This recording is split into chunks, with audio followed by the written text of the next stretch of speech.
ದೇಶದ ವಿವಿಧ ಭಾಗಗಳ ಜನರ ಬ್ಯಾಂಕ್ ಖಾತೆಯಿಂದ ಹಣ ಕಳ್ಳತನ ಮಾಡುತ್ತಿದ್ದ ಸೈಬರ್ ವಂಚಕನನ್ನ ದಾವಣಗೆರೆ ಸೈಬರ್ ಠಾಣೆ ಪೊಲೀಸರು ಬಂಧಿಸಿದ್ದಾರೆ. ಆರೋಪಿಯ ಖಾತೆಯ ಕೋಟಿ ವಹಿವಾಟನ್ನ ನೋಡಿ ಪೊಲೀಸರೇ ಅಚ್ಚರಿಪಟ್ಟಿದ್ದಾರೆ. ಬಂಧಿತನನ್ನ ಪ್ರಕರಣದ ಎರಡನೇ ಆರೋಪಿ ಸೈಯದ್ ಅರ್ಫಾತ್ ಎಂದು ಗುರುತಿಸಲಾಗಿದೆ.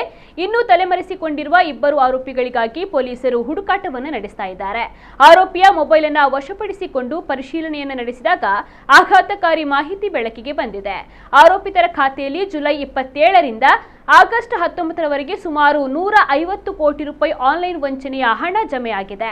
ಆರೋಪಿಗಳು 132 ಕೋಟಿ ರೂಪಾಯಿ ಹಣವನ್ನ ವಿತ್ಡ್ರಾ ಮಾಡಿದ್ದು ಖಾತೆಯಲ್ಲಿ 18 ಕೋಟಿ ರೂಪಾಯಿ ಹಾಗೆ ಇದೆ. ಆ ಖಾತೆಗಳನ್ನು ಪೊಲೀಸರು ಫ್ರೀಸ್ ಮಾಡಿದ್ದಾರೆ. ಇದೇ ಮೊದಲ ಬಾರಿಗೆ ದಾವಣಗೆರೆ ಜಿಲ್ಲೆಯ ಸೈಬರ್ ಠಾಣೆ ಪೊಲೀಸರು ಕಾರ್ಯಾಚರಣೆಯನ್ನ ನಡೆಸಿ ಬಹುದೊಡ್ಡ ಪ್ರಕರಣದ ಆರೋಪಿಯನ್ನು ಬಂಧಿಸಿದ್ದಾರೆ.